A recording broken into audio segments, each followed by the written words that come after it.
What's up, Rafael Cortez here. Welcome to the CEO Pulse podcast, where you get the real, the raw, and the mind of entrepreneurship. Today, we are sitting down with my friend here, Nick Legamaro. He's been an entrepreneur for a long, long time. He owns a company called Note Pros. USA Note Pro, yeah, USA Note Pros. Mm-hmm. And I want to tap into your story, into your trajectory, how you started, how you got to the point where you're at right now. I know you're very well connected. We just spent a week in Tampa just talking to amazing people over there, and the reach that you have. You just thought of a few conversations that we had back there. I mean, just tells me a lot. So I want to dive that in here from your side. Looking forward to it. Well, thanks for having me, man. Great studio you got here. I'm excited to be in here. So yeah, man, I've been doing this a while, and I started in real estate in the early 2000s. And back then, man, it's not like today. I mean, these people have so much valuable content that you guys put out. A lot of it, for free. And when I was doing this stuff, I didn't have any of this. I didn't have REI clubs. I didn't have meetups. I didn't have really educators to really help me through that process. So we learned from our mistakes back then, and that could be extremely costly and expensive. Nowadays, you don't have to learn from your own mistakes. People have already done it for you. So your ability to get from point A to point B is so much faster, and the ability to take and invest a little bit of money into yourself as a form of education is probably the greatest thing people can do. And I applaud you for what you do, and I think it's a great service. And whether it's you as an educator, or there's plenty of good educators out there that teach different things. That's really where when I tell people today, go find somebody that you like and you can associate with, because that's really going to be the key to your success. Well, I mean, you make a great point there. I think you borrow knowledge, right? I mean, why would you have to go through the headaches, through the pains, when you can actually borrow the knowledge and the experience from somebody else? And whether that is, somebody who comes at you as a mentor and you work for that company, or you actually, join a mastermind group, or you start, creating your own groups and building those relationships by yourself, or you get connected somehow, some way. I mean, I think the real important thing is to come in and then borrow that knowledge. People have already gone through the learning curve of whatever it is that you're doing. If it's real estate, if it's gyms, fitness, if it's restaurants, it doesn't matter what it is. Somebody has done it before you. So tapping into that is going to get you to those results a lot faster. Yeah, I think that the biggest challenge is you can pick any path, or if it's real estate, there's 50 different ways you can make money in real estate, right? Right. But it really boils down to just execution. I mean, that's what it is. Oh yeah.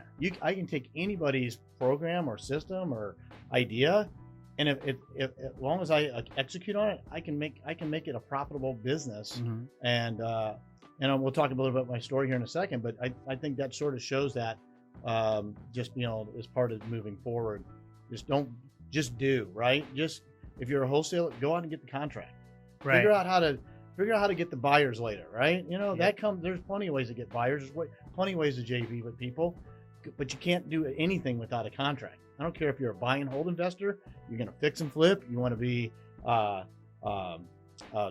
note creator like me, or seller financing, or you want to be the bank. It still starts with the deal. You have to have the deal. So that's why I love wholesaling in general, because it's the root and the foundation of everything that we do in real estate. Absolutely. I think, that the model, right? The model itself it's a low barrier of entry type of model. And you can do a lot when you're in it, if you just put in the work, if you just do. We have this thing at Wholesaling Inc., which is massive imperfect action.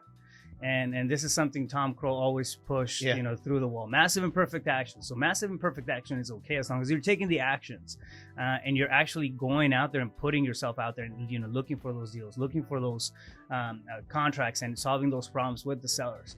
You're gonna have something that you can bring back, and then you can flip and push and whatnot, right? But at the end of the day, it really comes down to not getting caught up in analysis paralysis, which I think as bootstrap entrepreneurs, a lot of times that happens. We want to figure it out. We want to have, especially if you have that mentality where you want to have all the systems dialed in, and the websites, the logos, and all that stuff dialed in before you actually go out there and do it. It really, I think it becomes almost a matter of procrastinating on the actions that are really going to give you profit. And you can't get caught up on that. You just got to go out there and do it. But you got to be cognizant of it, because it is probably even though it's what I would call phase 2 or phase through in your business journey, it's probably the most critical components, right? At the beginning, if you open a restaurant up, you have to be the cook. Sometimes you got to be the order of the food, take the reservations, Right. plus the tables, right? But to really grow and scale your business, you have to be able to replace yourself in the business, Right. and work on the business, not in it, right? Yep. But in the beginning, everybody has to work in the business because you have to understand what you are capable of doing and what your strengths are and where your bottlenecks are. And but I think what I see a lot of people failing to do is they start out with that mentality, but they never shift away from it, and they continue to want to have that control the whole time. You have to relinquish control. If you don't relinquish the control, you can't get out of your own way. And that's the biggest challenge. When I started I started another company called L.E.S. Capital back in about 2010. So quick story. So in 2001 through 2008, when the market took a dump, I was very, very fortunate to survive that whole bloodbath, for lack of a better word, and get out fairly unscathed. It definitely hurt, but it didn't crush me, and it didn't. I went out of real estate for about 2 years, sort of, because I didn't know what was going to happen, and it was like weird. It's like, and people don't really understand it until you go through that type of a situation. Yeah, through the dark spots. So Yeah. did you get out of real estate for 2 years while it was happening, or was it after? Yeah. So, well, I got out from about 2008 till about 2010. Oh wow. So Okay. I got, Yeah. so once it all hit the fan, I go, oh, I got Yep. abort, right? And it's like, and I finally got out, and I got out. It cost me some money, but it didn't cost me as much as some other people that I know that Right. never came back. Yeah. And I said, you know what? I know that real estate is definitely the place that you have to be if you want to generate wealth. You want to generate generational wealth. You look at the wealthiest people in the country and in the world. There's some real estate element to everything they do. Yeah. And that's what you have to. That's what we do. But I didn't know what I wanted to do, and so I got back into it in 2010. Now remember, this goes back the first 8 years I was doing everything myself. I didn't really ever expand or grow from a investor. Even though I was doing it full time, I didn't do it. So you started in 2000, around 2001, 2001. And I did really tiny fix and flips, right? We buy them, we take them down, we fix and flip them, and we sold them to buy and hold investors, and they make rental properties out of them. And that was cool. And because I didn't have the capacity to hold for cash flow. I didn't have the money to be able to the patient capital per se to be able to do that. Yeah. So I had to do what most people start out doing, and it was a transactional model for me. So I didn't wholesale really. I'd buy the property and then I'd sell it sort of in a wholesale game, but I'd actually do a lot of things to it, which looking back in retrospect were things I probably didn't need to do unless I was going to stay in the deal long term and really take the advantage of getting the cash flow. Somehow. Yeah. Absolutely. So I did that. I got out and I got back in. I said, you know what I'm going to do? I'm going to forget everything that I thought I knew and really start. By that time, there were educators out there, more so. There was more data on the internet. You can get MLS data, comps, things like valuation reports. Not as much as there is today, but it was still available. And from there, I said, you know what? The best option at the time was wholesale, because it made the most sense, because it was the least cost of entry into the market. And I thought, and I look at things that had what I thought, and still believe today, had the lower downside risk with potential upside gain, right? And that's sort of how I evaluate it. I'm a risk taker, but I'm only a risk taker after I made the money to be the risk taker. You know, I don't want to risk my. You want to put some fuel in the tank. Yeah, and I don't want to risk my capital stack or somebody else's capital. You know, I want to build it first. So maybe my capital stack's only $50,000. Okay, well, when I build it up to $100,000, I take my $50,000 back out. Right. Now I have $50,000 of money that I earned. It's still my money, but I'm much more aggressive with that at that point in time, because I still have the original $50,000 as my capital to really build my business. So, so funny story. So I went in, I go, okay, wholesaling is what I wanted to do. I started getting education on wholesaling, which even in 2010 is not nearly what it is today. We have the whole virtual environment now, and just the ability to just do everything much more efficiently than we did even. Oh yeah, I mean the 10 years tools ago. out there are just insane. So I did it old school way back. I don't know if it was old school back compared, I guess, the way it is. I did a lot of yellow letters and postcards. Mm-hmm. And what was funny about it is that I didn't have a lot of money, and I was scared. Right, I was really, really scared, but I knew it had to be done. I didn't want to go back and work the 9 to 5 if I didn't have to. And I said, okay, I don't have a lot of money. I didn't have a lot of, you don't know what you don't know. Yeah. And I know it sounds cliche, but it's true. It's really, really true. And so I took and I sent out yellow letters and postcards, and I sent it in and this is in the Dallas, Texas market, which I live. And back then you could get for $50,000, you could get a decent house. I mean, that same house today is $150,000. Oh yeah. It's crazy. But so I set up this list of under $50,000 and below, and I got a call, and the lady goes, "Hey, I got your postcard." And I said everything wrong, did everything wrong that I could possibly do. And I go, "How much do you want for it?" I think the first question I asked was, "How much do you want?" How much you want for it? Yeah. So, wrong answer. You That's skipped first wrong straight answer. to chapter 9. So exactly. So I go. So I got the address, and I go, "How much you want for the house?" And she told me, she goes, I want $25,000 for the house. She goes, "I used to live in a house. I'm retiring from General Motors, and I'm moving to California near my kids." And I said, "Okay, cool." But she goes, "But you can't go in the house. I have tenants in there. They don't know I'm selling." I'm selling it. Hear that all the time, right? So I go, "No problem." So I'm just going to go drive by the house and take a look at it and see if it's something I want to pay or offer you on. So I go by this house and I look at it and I go, "Oh, I guess that's what $25,000 house looks like." It's a 2-bedroom, 1-bath, POS, maybe 750 square feet. And I go, okay. But I drive down the street and I get to the corner and I see a sign that says Vende Casa. And I know enough Spanish. Well, you know that one, I guarantee I know what you, that yeah. one is. Even 10 years ago, I knew what that was. I go, Vende casa and where's the bathroom, right? yeah, donde está el baño, right? Donde está el baño. So I call the number, and she goes, "Hola." And I go, "You speak English?" She goes, "Yeah, I speak English." I said, "Hey, I saw your sign on the corner." And I go, "I have this house that I'm selling. Don't even have it on a contract yet, right? And it's up, give her the address." And she goes, "How much you want for it?"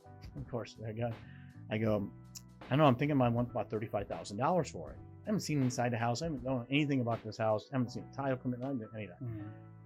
She goes, "Okay, I'll call you back." And so I get a call back, literally within an hour from when I left. I was almost back to my house, and she goes, "Hey, Mr. Nick, this is Lydia." I go, "Hey, Lydia." She goes, "Hey, I got some buyers outside your house." I go, "They can't go inside though. They can't disturb it. There's people in their staying." They won't. And she goes, "They're just looking around the outside." And I go, "Okay."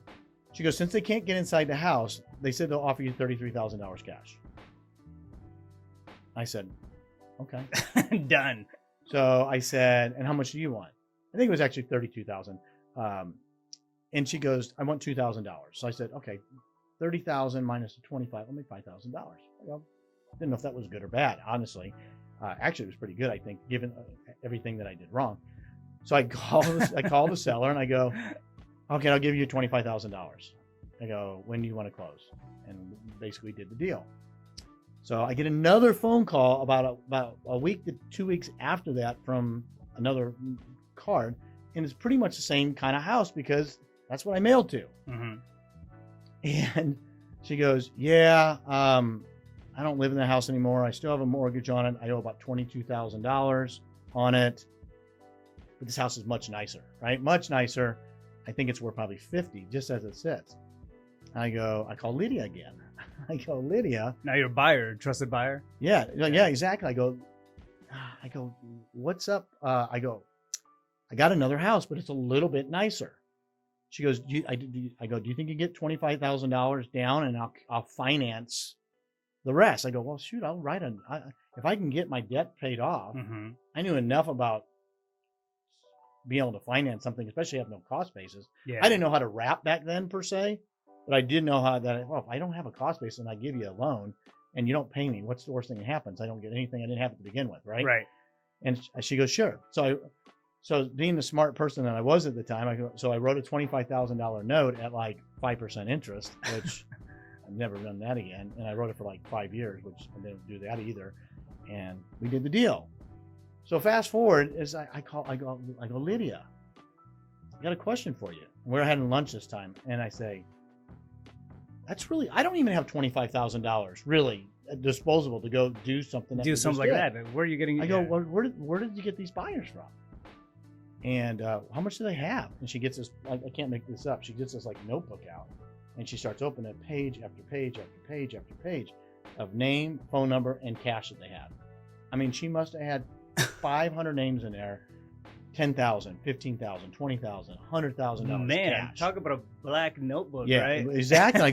I'm going, first of all, we got to get it out of the notebook and put it into a CRM or something. So if you lose that darn thing, we don't both have a problem. Yeah. I go, so if you got people that much money, I go, what if we had nicer houses, right? What if we had nicer houses? What if we had $80,000 houses? Because at the time, $80,000 is, $150,000 house now.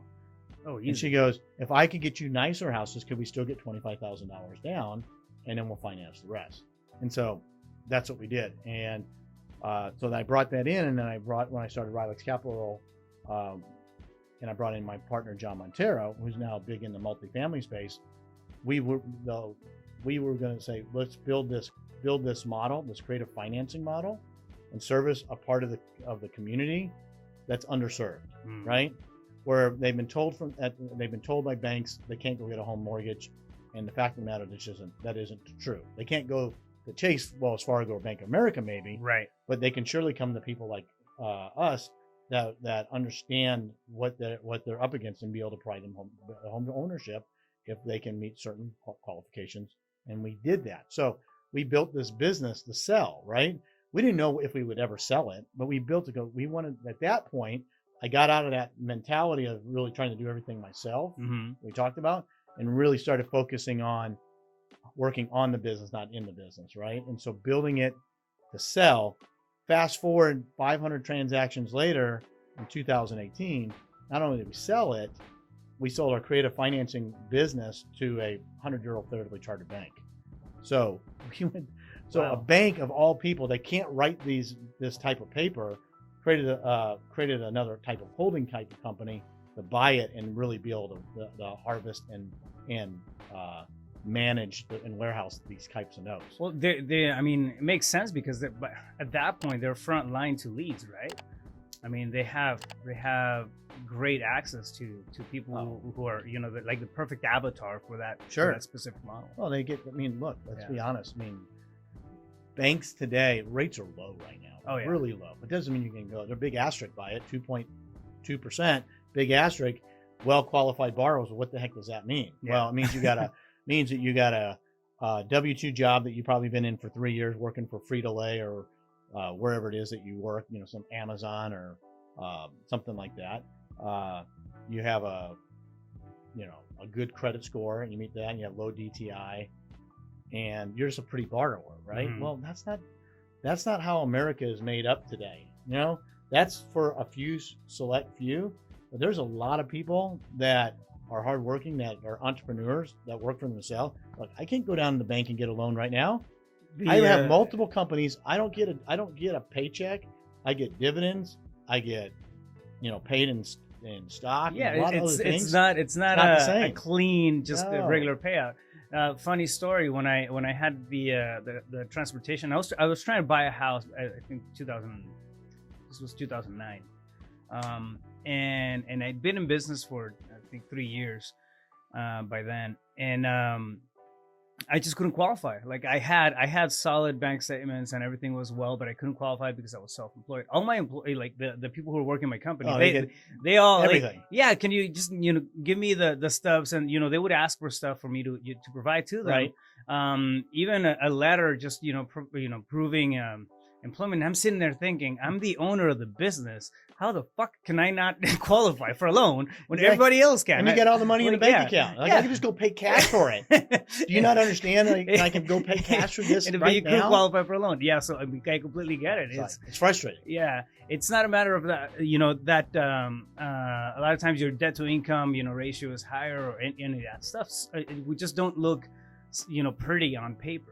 Yeah. Because of the type of, or the different ways that we get paid, Yeah. different channels of income, and that sort of thing. It's just not fair. Yeah. Because at the end of the day, here's my biggest rub on this, right? Yeah.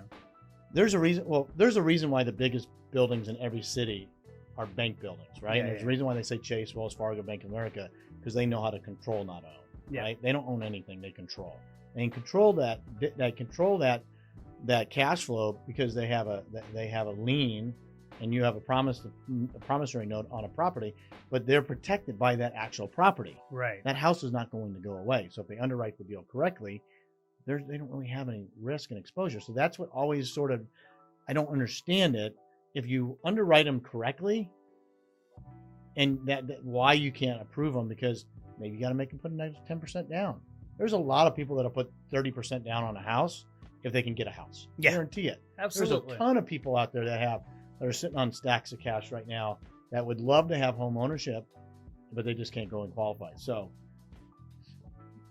fast forward to where we are now. So then I created this company called USA Note Pro. And what we do with that is we basically create notes, we buy notes, we sell notes, and we teach people how to do all three of those things as well. And so like our biggest influx of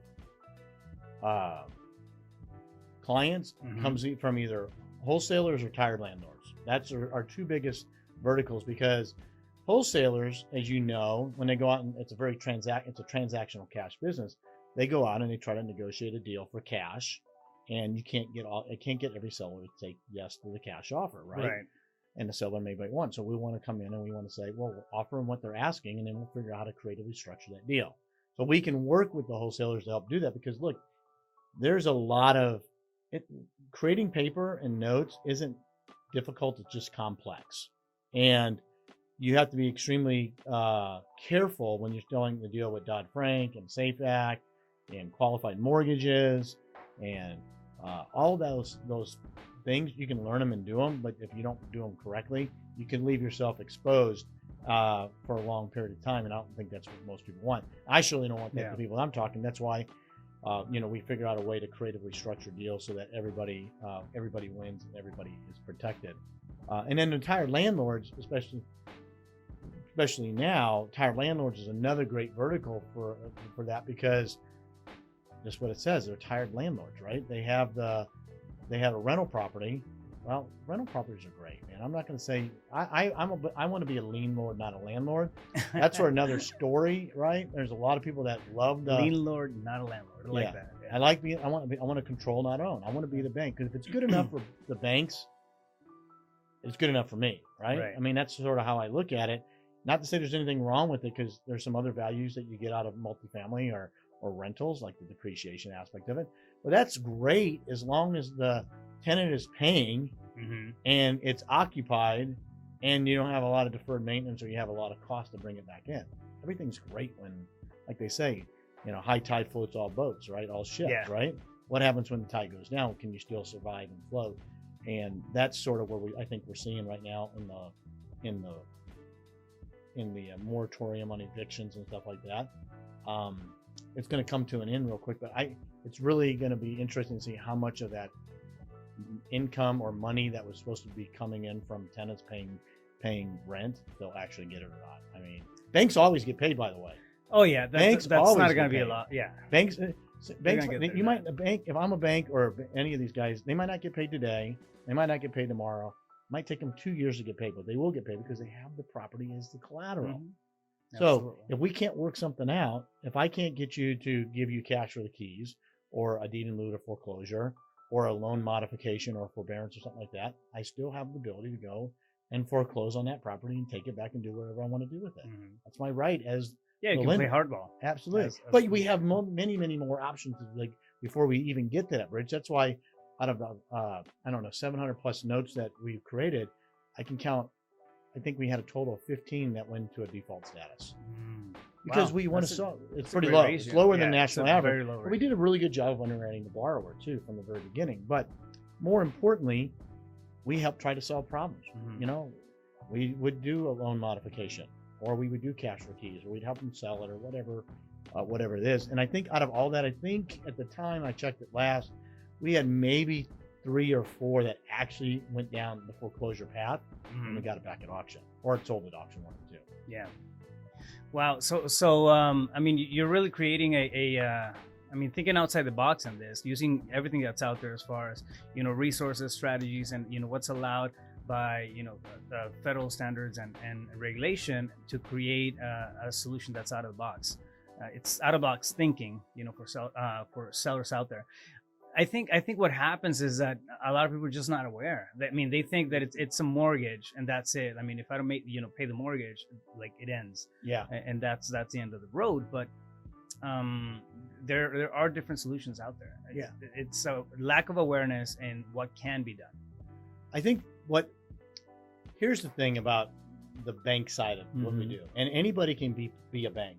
We work with IRA, self-directed IRA people and clients all the time that's sitting on a pile of cash in their IRA that's just sitting there dormant, not doing anything. Yeah. That there's probably $2 to $3 trillion, trillion with a T, of self-directed money that's sitting out there right now, that those people that have that control over it have no idea that they may not even know they can invest in real estate, let alone own and hold a note securitized by an asset. Right. It's all education, because here's the thing. They don't show this on HGTV. They don't, there's no, you got fix and flop this and, zombie house that, or whatever it is that's out there. But none of them talk about the other side of the business, because it's just not cool, right? It's not as tangible as taking this, POS house and fixing and making it look beautiful, right? Right. That's cool. But at the end of the day, that's a job. It is. It's a job, and man. I think it's it calls for, it has more attention to it because, like you said, it's tangible, right? It doesn't mean that just because it's a process rather than an actual structure is going to give you less benefits. I mean that goes a long way. So let me kind of dial it back a little bit and clarify here. What would be the perfect person that comes to you, or the perfect person that you would be able to provide a solution to? And simplify. Yeah, so I think there's audience. three of them specifically. I think the wholesaler is a very the logical next step in the process is to getting away from cash to cash flow, or a combination of cash and cash flow. So maybe instead of taking $20,000 in an assignment fee in cash, which is then you have to go do it again. Maybe you say, I'll take 10. But I'll get some back in. I'll get $200 a month in the form of a cash flowing note, right? Now you got a little bit of both. And now you have this, pipeline of notes that is getting built up that performs for a long period of time. Yeah, now you got a portfolio rather than just a single transaction. So we work and help with that as well. Number 2, I think, is going to be like I said, probably the landlords, right? People that tried and failed for whatever reason, because they were enamored with cash flow, right? So, I mean, if you're a landlord, and you can get that property back under your control, instead of putting another tenant in it, just go and put a owner occupant in it. Yeah. Great seller financing, get your cash flow there, because when you run the numbers, you're going to see for the difference in cash flow. Although I would argue that the cash flow is actually greater on the note side, but even if it's negligible or a zero-sum game, just the fact that you don't have to deal with it is well worth it. You ever had a home loan? You ever had a bank? And who was it with? It doesn't matter. Bank of America. It doesn't matter. Chase. Chase. Yeah. How many times did you call Chase? 0. Why would you call Chase? You think Chase cares if your roof leaks or your toilet breaks or you need a new washer and dryer? They don't. No. Right? They don't care about that. That's not what you agreed to do with them. Yeah. Well, but if you were renting that property, guess what? You would have called that landlord every single time. Yeah, you got toilet problems, you got roof problems, electrical. You don't get phone calls being a bank, so that's a huge advantage, obviously, to the model. And the third thing is that if you want to just bypass all of that and you have a stack of cash and look at note to buy and hold as part of your alternative investment strategy to the market. I mean, markets go up and down, notes stay fairly linear, and it's a great investment tool. Wow. So you come in and then you guys set up the deal, and then they would come in and then buy the note. They could do that too. They Sure. could do that. Yeah. Right on. Yeah. That's Awesome. just one thing. So we do a lot on the transactional side with wholesalers. Yeah. Sometimes they just want to get, repurpose the lead and just get paid cash. Right. Right. Everybody's at a different stage in their real estate journey and life. Absolutely. There's just so many different ways to work in real estate and play in the real estate area without having to swing a hammer. It's not just fix and flip. It's There's just so about many working things smarter, not behind harder, man. Yeah. You have to work hard in the beginning because you have to understand that whole process, right? Yeah. But as soon as you figure that out, then you need to figure out how to scale it and make it more efficient and more profitable, so you can work less and make more, ideally. Yeah, absolutely. No, I'm a huge proponent in systems and building actually a business instead of side hustles. That's what we were talking about earlier. Yeah, sure. Yeah. And I think that's whether you ever have the intention to sell, that's really how you really need to do that to really build something that you really want to grow. It doesn't Otherwise, matter. you're going to hit a ceiling, and you're going to be making. Look, if you only want to make $100,000 a year, then you don't have to worry about anything. You can be a solopreneur and do all that stuff. Right. If you want to 5x that, 10x it, you have got to bring other things to the table to allow you to do that. Well, that, and then also, I mean, as a solopreneur, there's only so much you can do, right?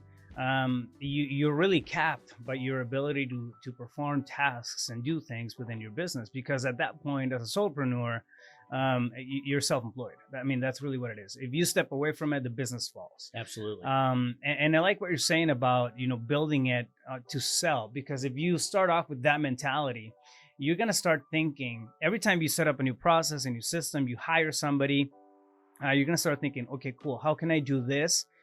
So I can sell the business. And what happens is that you have to create a level of clarity that it's normally not there if you're just hustling through the thing, right? Hustling and looking for that result, getting for, well, for example, there's and we'll use the same context, right? But for example, if you jump into wholesaling, then you want to get a deal. There's so many ways that you can get deals. So, but you go through the process, and if you're not thinking about the actual process, you're gonna get to that check at the end of it. You're gonna get your deal, somehow, some way. But then you're sitting there thinking like, okay, what? Like, I gotta start all over again. Yeah. Like, how did I do that one thing?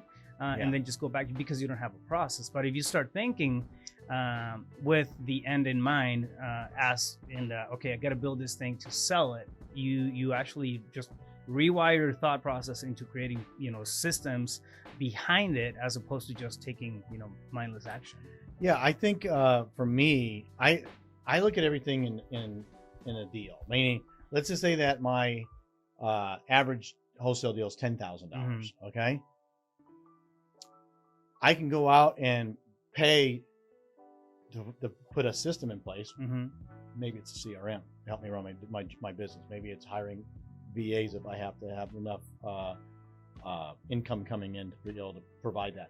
I just look at it in the deal. If I get $10,000 a deal, that's maybe 8 or 9 months of a VA's full-time service for me. I'll just go do one more damn deal. Yeah. Right. I need to go build out a custom CRM system that's, $10,000. Guess what? Instead of me trying to do it manually and building it all out, I'll somebody else go do it. I'll just go get one more deal. Right. Because if you're good at what you do, it's so much easier just to go get one more deal than it is to go try to. Running a CRM platform, no, right? And that's trust me, man. I know that pain. I know following, doing all the. Think about what you have to do in a transaction. From acquisition to disposition. Right. You got the contract, then you have pictures, and you have insurance, and then you have if you're taking it down and double closing, that even adds more steps to it, right? Yeah. And you got to coordinate deposits coming in, and you got to look at all that stuff. All that stuff can be outsourced and leveraged by hiring the right people, but you can't do that at first, obviously. But that's what I did. That's how we built the business. You got to work on and figure out how to work on the business, not in the business. Because that's what's going to allow you to do it. And you got to cost you a little bit, but don't do it right off the bat, because it doesn't really make sense to until you have revenue coming in. So how did you transition into that way of thinking? You started, doing your own thing back in 2000. Was it, were you coming from a like a regular 9 to 5? Did you have a mentor? Did you just wake up one day and say, okay, cool, this is how businesses are done? Well, I obviously didn't have that level of expertise or knowledge, but when I did go to school, I was not, I came from a operations type of background, so systems and processes. I worked for Pepsi-Cola out of college, which taught me a lot about being an entrepreneur, which was very, very beneficial. And I learned early on that, I was running like a P&L that was at the time like $10 million a year, and I could see what the profit is off of our part of the business, what we do, and I go, they're paying me this little bit of money and I'm making them that much. Yeah. What's wrong with that equation, right? And then it just started evolving from there. But at the end of the day, it's really simple for me. And I tell my kids this, and I tell people that I know, I said, find something you like to do and then figure out how to make money doing it, right? Because you can make money, especially now, you make money almost in anything, but you got to execute, right? You got to figure out what it is, and you got to bring in quality people that understand conceptually what it is that you're trying to accomplish. Not necessarily that you want to start a dog daycare, right? I don't know anything about dog daycares, probably you don't either, but you understand the business. Right. So we can help guide them in that perspective and say, well, make sure you do this or do that and all those things. So yeah, the principles behind business development are pretty evergreen, right? You just got, you have to tap into the expertise of something somehow, some way. And if that's, I don't want to use the cliche word, but I will, which is passion. If that's, falls within your passion, what you want to do, great, right? But you still got to find a way to monetize on that. Yeah, stuff. absolutely. You can't, you got to keep the lights on. Otherwise, nobody's going to follow that dream. You want to work smarter, not harder, right? Yeah. I think that's and you want to have velocity in what you do, right? You want to be able to get in, get out, repeat. Get in, get out, repeat. Right. Not really think about it. You want to just be able to do it. And I think that's a biggest challenge that most people probably have. It circles back to borrowing experience. It circles back. It really does. It does. Because as an entrepreneur, as a business owner, you're going to have different levels of expertise, right? Within your business, and you may understand how to do all the all the roles, how to perform all the roles, but it doesn't mean that you're going to be proficient at it. You're going to be the best at it. Just you get it. That's it. But you want to plug people in who are better at at things than you are, than we are. The mastermind that we just went to in Tampa, that was one of the biggest tokens that I brought back. It's who, not how. Absolutely. Okay, who can get me to that next step? Who can take me to that next level? Who can I bring on that I can provide value to, and they can provide value to me, and they already know, and I don't have to sit there and figure this thing out for the next 3, 4, 5, 6 months. Who, not how, right? Yeah, I couldn't say that any better. And I think the biggest piece of advice that I can give anybody is that invest in your education. Even if it's only a few dollars, figure out how to make it happen. There's so much free content out there anyway. There's plenty of stuff out there that you could really take advantage of to go and really learn how to do something if you really want to, if you're really limited in budget. And then you can go from there and you can just JV with people. If you don't have a lot of cash, you can put in the sweat equity portion in and start building it up from there. That's a lot of people get starting. That's fine. But I still invest in my education today. The masterminds, they're not free. We got to pay money to be in those things. Yeah, totally. But the value, the return on your investment is so great. It's well worth it. And I will continue to invest in education for as long as I continue to work, because it's probably the most well spent money that I could probably put in anything. We don't know what we don't know. Yeah, I sort of I walked in on just to kind of paint a picture, but I walked in on Tuesday and I thought I had my shit together somehow, to a degree, right? And by the time that week was on, I felt like I knew nothing. And that's exactly how I want to walk out, right? Because my perspective has been expanded, the potential has been expanded, the stuff that now I am aware of. It's a lot more than when the piece started. You're right. And we don't know what we don't know. Yeah. Look, I was just talking the other day. I had just bought we bought a house in February. We fixed it, flipped it, created the seller financing on it, because that's one of my favorite exits, that hybrid exit where I get some cash and then cash flow. And I modeled this thing out in February, and I literally have done this over 1,000 times. I'm not exaggerating. Wow. And I go, and the market's been trending high, right? I mean, we're in a hot market right now. And I go, you know what? I'm going to model this with even a little bit higher sales price on the property. Mm-hmm. And based on comps, right? Because that's what everybody wants to use. They want to use comps because they think comps are the written law of the real estate universe, right? Right now, comps don't make any sense. Ridiculous. Matter of fact, we're seeing a lot of appraisal waivers and stuff. That's another discussion. Oh, I got a story about that. Yeah. That's why I like seller financing, because I'm the lender and the seller. I can do whatever I want to say, whatever I want to do, as long as I follow certain guidelines and rules. Mm-hmm. And I go to sell this thing, and I was off by 20 grand, man. I was off by 10%. I initially modeled it at 190. We sold it at 210. First day, I go, damn. I mean, you could really lose out on opportunity just because you don't know what you don't know, man. Mm-hmm. And that's just it. And just don't assume anything. And it's a constant changing medium, and just there's one thing that helps me get over that, especially, I mean, not that I have a need for control, but I've been caught in my own lie, right? Thinking that I know better. Yeah. Like, oh no, I got this, I know better. But when in doubt, there's no doubt. If there's just some doubt and I'm not completely sure, I'll reach out to somebody else who's better at it than I am. There's no ego. There's nothing, getting in the way. Why? Because your results are going to be better. Well, a perfect example of that is, I've been doing this a long time, and I've seen these prices. I talked about earlier on the $50,000 house, right? Yeah. That's $150 now. Well, as you do that, and you go, I'm not buying that house for $120,000. Bought that same stinking house 2 streets down for $90 a year ago. Why would I pay? It's way overpriced. And so you get this. You start thinking that you know more than you do. It's like, and you start losing out on opportunity. Yeah. And now the prices go up, and they go up and go up and go up. And I struggled with that just recently in a certain market that I like to do a lot of this stuff in. I go, there's no way I'm going to be able to do seller financing on anything above $200,000. Mm-hmm. There's just no way. It's going to be way outside the affordability band for the clientele that we have, and and we're going to end up selling it. We're going to hit the prices are going to go up on this side. Mm-hmm. The ceiling's not going to change. So the higher the buy price, the cost basis goes up, the less profit there is in the deal. And sure enough, man, we broke that ceiling. It broke, and I was like, I go, there's no way it's going to break, right? There's no way people will pay that for that type of property in that area for that.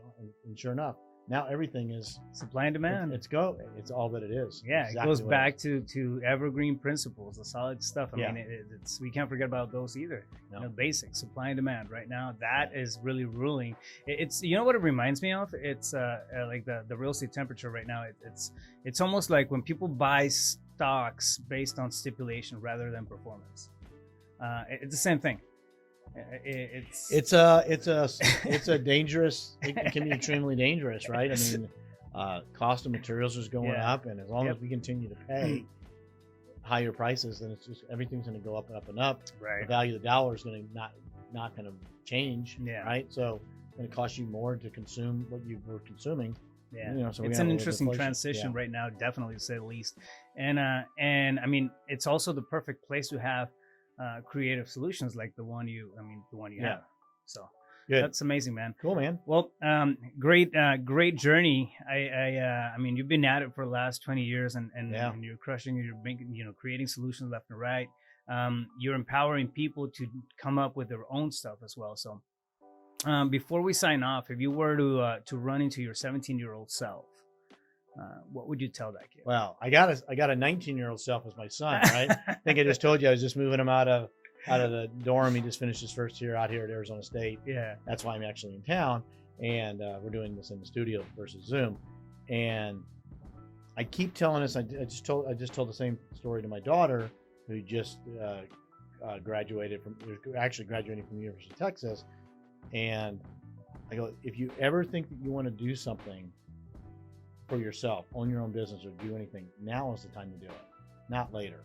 Because the longer you wait in that, making that, I don't care if you're 19 years old, 29 years old, 79 years old, if you wait to do it, it's almost like going down a wrong road that you don't know you're on the wrong road, and you figure out that you're on the wrong road. So what do you got to do? You got to turn around and go back to where you started from, and then go the other direction. It's the same thing. Stop that right now and make sure you know what it is, and just take a chance on it. Just take a chance on what it is. Take a chance on it, and trust that there's enough people out there that will provide you that guidance that you might not know that it's there. And it's not watching HGTV or Fix and Flop. Those aren't your mentors. You know what I'm saying? No, they may be sparks that kind of light the curiosity, right? Sure, but that's about as far as it gets. But you can't rely too much on it's not real. It's not like the real stuff, but it's totally different. So, but the thing is, get out there, do there it. and Find something and Yeah. start small. Don't be afraid to share, and Pace Morby, friend of yours and mine both, he is big into collaboration, and that's what I love about him more than anything. He always preaches collaboration versus competition, right? And that's exactly the other thing I say. Learn how to collaborate. Don't try to hold it all to yourself. The buffet is big enough for everybody to eat and enjoy, right? Yep. There's plenty to go around. Even in as saturated of a market that we think that this is, there's still plenty of opportunity. Absolutely. Plenty of opportunity. Absolutely. You just got to be a little smarter and creative with it, and figure out what you do best, and let other people do the rest, right? That's sort of what I say. What is it that you do best? I'm not a good negotiator with sellers directly. Not what I do. You're great at that, right? Other people are much better. But what I can do is I can figure out how to monetize a deal, whether it's low equity, no equity, or negative equity. Yeah. I can do that.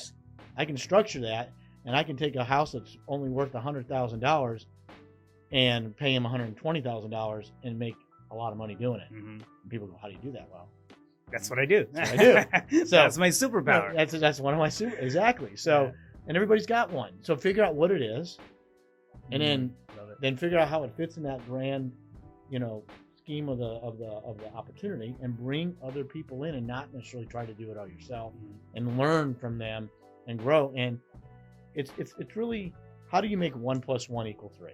Right. Well, how do I take the efforts that you have and the efforts of mine, combine them, and get something greater as a result than if you try to do 100% of it yourself and me 100% myself. That's it. I love it, man. That is great advice. Get out there, get doing.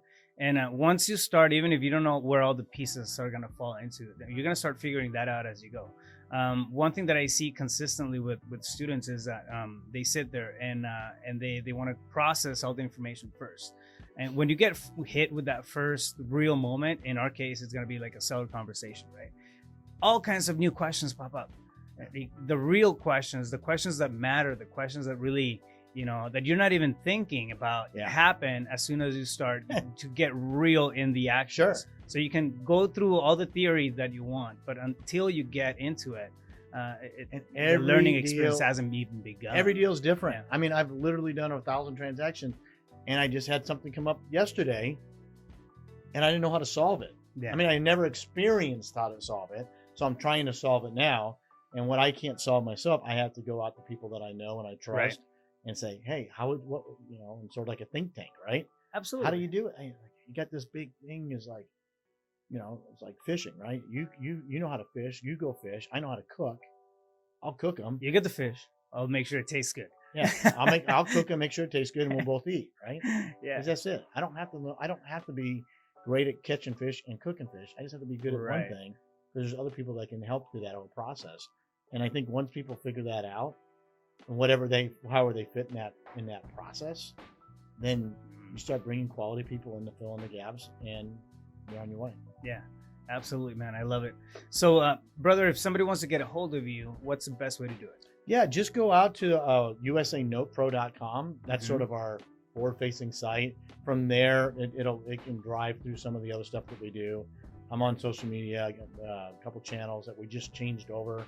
But best thing is go to the website. We have some ebooks out there. We have some other information. We're trying to provide as much content as we can, so people can just make an informed decision. It's not, what we do isn't right for everybody, isn't good for everybody, and might not be the right timing for everybody. But we can surely help we want to help people that want to help themselves. Gotcha. End of the day, if there's a will, we'll figure out a way. Mm-hmm. And whether it's me saying, hey, you need to talk to this person, you need to talk to that person, you need to try this system, you need to try that system. I'm happy to share that because I've done it, right? I don't want people to have to go searching. I was just on a call the other day, and things as simple as, hey, who do you use for skip tracing? You know, I'm thinking about skip tracing, and that comes simple to me. Right. I said, well, I don't know. It's a real legitimate question to somebody else. I mean, yeah, it's like because we do this stuff every day, and whatever it is that we do, we make it look easy, but we fail to realize that that's not how other people see it, right? And they might not even know. So let's figure out what you need, and let's put together some options. Then I'm not going to tell you to go to Batch or Skip Force or Skip Genie. I don't have a dog in that fight, but these are the ones that I would probably use. Go look at them, interview them, and see if they can provide see if it matches, what you want. Yeah. That's all. And anyway, that's it. Beautiful, man. I love it. So once again, that website is usanotepro.com. Yeah, usanotepro.com, and we'll get some stuff put in the show notes, and they can we can, if somebody wants any of the materials that we have, we can post it up there. Oh, beautiful. I do a lot of cool stuff like video, like overviews of like a deal summary. Like is that all on the website? Or it'll be on there. Social media? Well, you can get to it through the website, through the social media, through the links, and probably another week. By the time this thing airs, it'll already be updated and ready to go. So, we're trying to change it more into a more of a library, more of an education. So you can just go and. I just recorded the deal yesterday, and I said, look, I don't have any problem sharing with you what it is. Show you exactly what I did right or what I did wrong, and why I'm going to do it something different the next time. And it's therapeutic. You know what happens? Like when you do that kind of stuff, you don't know what the ripple effect is going to be, right? You may be saving somebody else, $100,000 just, from 15, 20 minutes they spend on a video. Absolutely. Because they're looking at your example again. Borrowed experience. So I love what you're doing, brother. Yeah. It's been a blast. Thank you so much for stopping by. I know your schedule is super tight. That's okay, dude. I'm very grateful Thanks for having me. that you had the time to stop by and share your knowledge. Enjoyed it.